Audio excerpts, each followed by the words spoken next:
Yang satu mengklaim, Prabowo Subianto mengklaim bahwa sudah menyatu dengan Pak Jokowi, sedangkan pihak kubu Ganjar mengklaim juga sejak awal memang akan akan keberlanjutan dengan program-program Presiden Joko Widodo. Apakah strategi ini akan digunakan? Klaim Jokowi di Pilpres 2024. Kita akan membahas mengenai hal ini dengan 3 narasumber. Satu lagi via Zoom, jadi 4 narasumber ya. Sudah hadir di studio Bang Habibur Rahman, Waketum TKN Prabowo Gibran. Selamat pagi Bang Habib. Selamat pagi. Assalamualaikum. Waalaikumsalam. Kemudian juga ada Bang Ciko Hakim, jubir TPN Ganjar Mahfud. Selamat pagi, Bang Ciko. Gimana kabar? Kemudian juga Bang Teguh Juwarno, jubir Timnas Amin. Selamat pagi. Selamat pagi. Assalamualaikum warahmatullahi wabarakatuh. Dan juga sudah ada Mas Burhanuddin Muhtadi. Selamat pagi. Sudah bergabungkah bersama kami via Zoom ini? Assalamualaikum. Selamat pagi, Prof. Waalaikumsalam. Oke, terima kasih banyak waktunya. Selamat pagi, terima kasih banyak waktunya. Saya mau ke Bang Habib dulu. Bang Habib, ini kalau melihat nampaknya kubu sebelah ini juga ikutan saat ini mengklaim bahwa Pak Jokowi dukungannya kepada Ganjar dan lain sebagainya. Sebelah mana? Sebelah sini. Yang pasti bukan sebelah sana. Jangan-jangan itu sebelah sana ya kan? Ya kalau mau ikutan Knowing Pak Jokowi yang nggak bisa ditebak ya kan, ujungnya tahu. Gimana Bang Habib menanggapinya nih? Ya tentu kita sangat senang ya, kita bergembira, berbahagia ya kalau ada narasi belakang muncul begitu. Karena kan sebelumnya dikatakan Pak Mahfud ngomong Indonesia sekarang tidak baik-baik saja ya kan. Pak Ganjar ngomong Pak Jokowi tidak lagi bersama kita, ya Pak Hasto juga menyampaikan narasi yang sama. 3 person utama lah ya. Nah, tapi ketika kemarin ada narasi yang berkembang bahwa kami lebih Jokowi, kami paling Jokowi, perasaan kami ditanyakan, kami senang kalau bisa paslon 1 juga begitu menyatakannya, ya kan? Karena dalam kita berjuang ya ada 3 gradasi yang kita perjuangkan. Yang pertama ideologi, ya kan? Yang kedua politik, yang ketiga organisasi, ya. Yang paling rendah ini sebenarnya organisasi saja. Misalnya kita mencalonkan seseorang, kita berharap dia menang. Tapi yang paling tinggi nilainya ya gradasi itu adalah ideologi. Secara ideologi bagaimana kita memahami situasi saat ini, kita sudah on the track, sudah baik sekali dan kita ingin keberlanjutan. Kita ingin melanjutkan capaian-capaian pemerintahan saat ini, sehingga rakyat tidak lagi galau ya kan, kita akan kembali ke titik nol, ya akan ngulang lagi nanti 10 tahun lagi ngulang lagi dan lain sebagainya. Nah itu yang kami syukuri dengan narasi positif dari sahabat-sahabat kami. Walaupun strateginya jadi kurang lebih sama nih nanti. Nggak ada masalah ya. Sahabat-sahabat kami dari koalisi nomor 3 ya menyampaikan hal yang sama, satu frekuensi dengan kami. Jadi kan sekarang istilahnya dua faksi besar dalam kontestasi ini sudah satu frekuensi yang sama ya kan. Kalau kami yang menang ya alhamdulillah ya kan. Kami tentu akan merangkul semua, baik paslon 3 juga termasuk paslon 1, tetap akan kami rangkul. Kalau kami belum mendapat amanah, misalnya yang menang kubunya Pak Ganjar ya alhamdulillah juga nggak ada masalah. Kita akan support. Ya. Jadi kan? Pak Prabowo adalah paling Jokowi sekarang ya? Kan? Pak Prabowo adalah paling Jokowi sekarang ya? Ya silakan publik menilai. Itu kan bukan klaim. Yang seperti itu kita klaim setengah mati. Kalau rakyat menilainya tidak demikian kan percuma. Ya kan kita serahkan kepada rakyat untuk menilai. Kalau itu bagi kami adalah komitmen. Ya.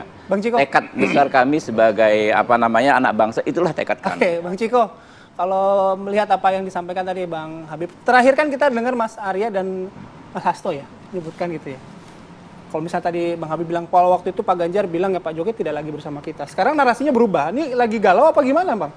Sebenarnya bukan narasi yang berubah ya kan, namanya orang kalau satu rumah tangga itu kan ada friksi-friksi biasa lah ya. Suami istri aja bisa berantem ya kan. Justru biasanya yang saling mencintai itu kalau lagi marahnya bisa lebih meledak-ledak kan gitu ya. Tapi pada prinsipnya kita kan bisa tahu siapa yang mencalonkan Pak Jokowi selama 2 periode. Siapa juga yang bersama Pak Jokowi di dalam kabinet yang selalu mendukung program-program beliau, begitu juga di DPR. Nah ini yang satu. Yang kedua adalah bahwa ini bukan sesuatu hal yang tiba-tiba kami Jokowi, enggak.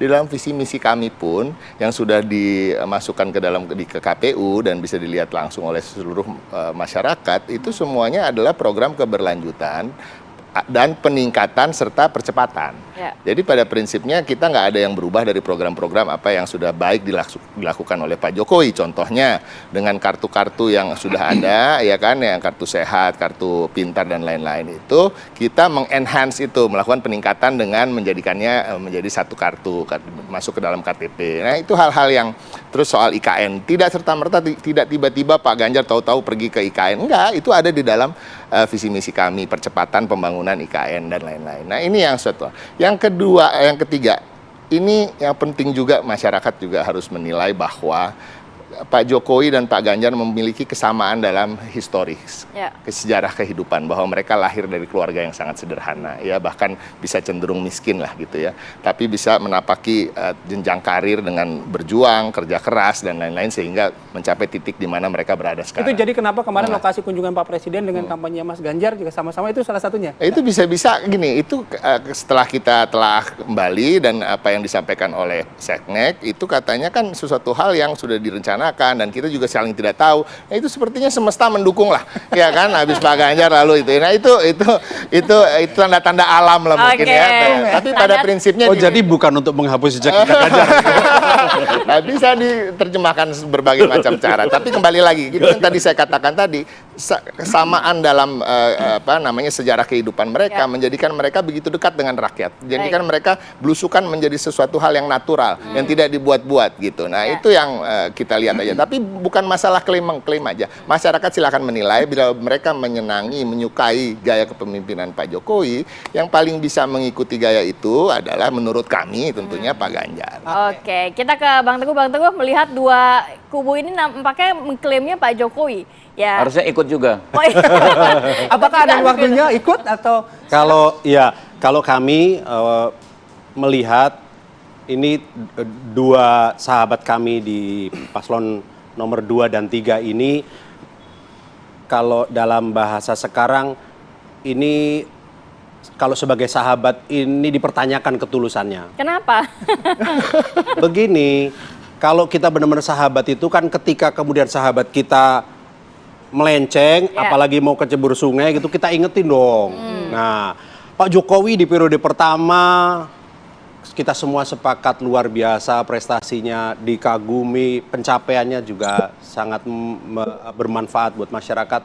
Periode kedua, tiba-tiba setelah semua partai dikonsolidasi, ujung-ujungnya kita menemukan berbagai hal yang diindikasikan dengan misalkan kebebasan berpendapat mulai terasa ada hambatan, rakyat tidak berani mengekspresikan pendapatnya. Ini tercermin dari survei misalkan ya, indeks demokrasi kita turun, terus kemudian ya drama-drama yang lain, MK, keputusan MK, kemudian sebelumnya didahului misalkan dengan Undang-Undang Ciptaker dan sebagainya, yang semuanya berhadapan, dalam tanda petik saya katakan berhadapan ya, dengan rakyat. Nah, hal-hal ini kan menurut kami sebagai sahabat lama beliau, ya ini harus diingatkan. Hal ini tidak ingin kita bawa situasi ini, kita ingin lakukan perubahan. Jadi yang mau kecebur sungai tadi itu, siapa? Sahabat yang nggak tulus itu yang mana? Ya,